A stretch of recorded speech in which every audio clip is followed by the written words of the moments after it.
बेळगाव तालुक्यातील नावगे गावामध्ये झालेल्या आगीच्या दुर्घटनेत मृत्युमुखी पडलेले कामगार यल्लप्पा सनगोंडा गुंडापगोळ यांचे शव पूर्णपणे जळून भस्मसात झाले होते।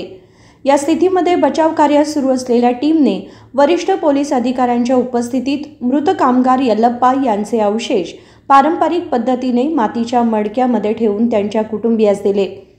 मातीच्या मडक्यामध्ये शव देण्यात आले असले तरी पावसाची शक्यता असल्यामुळे मडके प्लास्टिकच्या पिशवीत ठेवून कुटुंबियांकडे हस्तांतरित करण्यात आले, असे मृत कामगार यल्लप्पा यांच्या वडिलांनी सांगितले। सकाळी 6 वाजता कुटुंबीय घटनेच्या ठिकाणी पोहोचले। दुर्घटनेच्या वेळी कामगार लिफ्टच्या जवळ असल्याचे सहकार्याने सांगितले।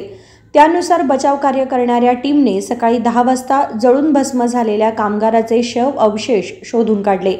यानंतर आरोग्य विभाग आणि संबंधित अधिकाऱ्यांच्या उपस्थितीत तपासणी करून पावसाच्या पार्श्वभूमीवर दुपारी 12:30 वाजता DCP सह वरिष्ठ अधिकाऱ्यांच्या उपस्थितीत शवाचे अवशेष मातीच्या मडक्यात दिले असल्याचे मृत कामगाराच्या वडिलांनी स्पष्ट केले। राजशेखर हिरेमठ, KMM मराठी, बेळगाव।